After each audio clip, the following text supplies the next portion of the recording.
নমস্কার বন্ধুরা, সাগর রায় YouTube channel নতুন আরেকটি ভিডিওতে তোমাদের সবাইকে স্বাগত। আজকে সকালবেলায় ঘুম থেকে উঠে পড়েছি, আর আগের দিন একটা ভিডিও আমি ছাড়তে পারিনি কারণ গলাটা খুব ব্যথা ছিল। আর গলা ব্যথা থাকার জন্য আজকে ঘুম থেকে ওঠার সঙ্গে সঙ্গে মা এখানে আমার জন্য চা বানিয়ে নিয়ে এসলো। আদা দিয়ে লবঙ্গ দিয়ে চা বানিয়েছি। এমনিতে তো আমি চা খাই না, শুধু গলা ব্যথার জন্য আজকে চা খেতে হচ্ছে, তা নাহলে আমি একদমই খেতাম না। আর চাটা খাওয়ার পরে দেখি বাবার এখানে দুধ জ্বালানো হয়ে গেছে, কারণ আজকে আমাদের দুই খোলা কাজ করতে হবে।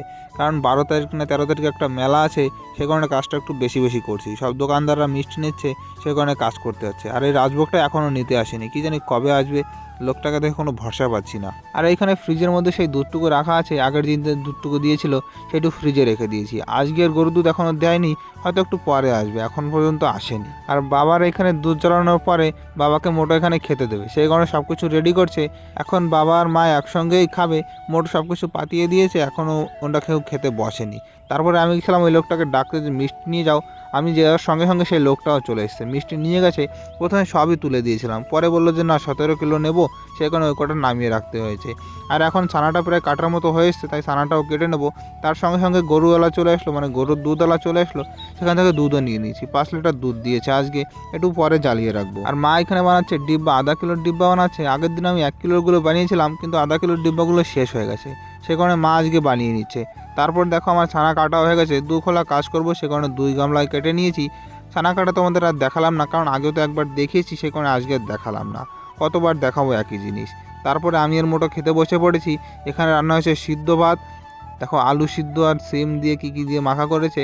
আর রান্না হয়েছে মটর শাক আর ছোটো মাছ দিয়ে তরকারি। এই তরকারিটা খেতে খুব ভালোই হয়েছিল। আর খাওয়া দাওয়া শেষ করে আমি এই মিষ্টিটা এখন কেটে দেবো। আগের দিন যে বস্তায় করে যে জিনিসগুলো এনেছিলাম তার মধ্যে এই মিষ্টিটাও ছিল। এটার নাম হচ্ছে কালাকান্দ। এটা পিস পিস করে কাটতে হয়, এক একটা পিস আমরা 10 টাকা করে বিক্রি করি। এই দেখো পিস পিস করে কাটছি আমি, এই পিসগুলো 10 টাকা করে বিক্রি করি। আর 1 কিলো বিক্রি করি 180 টাকা করে। আর এটা হচ্ছে মিল্ক কেক, বস্তার মধ্যে এটাও ছিল, এটাও সেই একই রকমের, কিন্তু এটা একটু কম দামি। এটা 120 টাকা করে বিক্রি করি। এটাও আঙুলের মতো পিস পিস করে কাটতে হয়। এই দেখো আমি সব কাটে নিয়েছি। আর এগুলো আমি সাজাবো না ট্রেতে, কারণ আমার অন্য কাজ আছে, এগুলো মোটোই সাজাবে। এগুলো আমি সাজাই না, আমি শুধু কেটে দিই, মোটোই সাজিয়ে দেয়। আর দেখো মোটো এখানে সাজিয়েও দিয়েছে, কত সুন্দর লাগছে দেখতে। আর এই সাদা কাগজগুলো আছে, কেকের পিছনে যে কাগজটা থাকে সেই কাগজগুলো, এতে আঠাটা লাগে না অতটা ভালো, এমনি পেপার দিলে লেগে যাবে। তারপরে আমি যাচ্ছি বাজার থেকে 500 টাকা খরচা আনতে, কারণ দোকানে একদমই খরচা পয়সা নেই, সেখানে খুচরো করতে যেতে হচ্ছে। তারপরে আমি নিয়ে এসেছি চিনি। এখানে চিনির দাম নিয়েছে আজকে 2300 টাকা। আর সঙ্গে নিয়ে এসেছি 3 কিলো ময়দা। আর বাবা এখানে দুধ জ্বালাচ্ছে, গরুর দুধটুকু আজকের কালকের দুধটুকুই জ্বালাচ্ছে। তারপরে লাড্ডুটা বানানো তোমাদের দেখাতে পারিনি, এখানে আমি আর মোটা লাড্ডু পাকাতে বসে পড়েছি। আর বাবার এখনও দুধ জ্বালানো হয়নি। তারপরে আমার লাড্ডু পাকানোর পরে আমি এখানে কড়াইতে রসটা উঠিয়ে দিলাম, আর বাবার এদিকে দুধ জ্বালানো কমপ্লিট হয়ে গেছে। এদিকে ছানা চাপাও প্রায় কমপ্লিট। এখন আমি যাবো স্নান করতে, তারপরে ফেটে বসবো। আর এদিকে ঘরে এসে দেখি মোটো এখানে ডিব্বা বানাচ্ছে।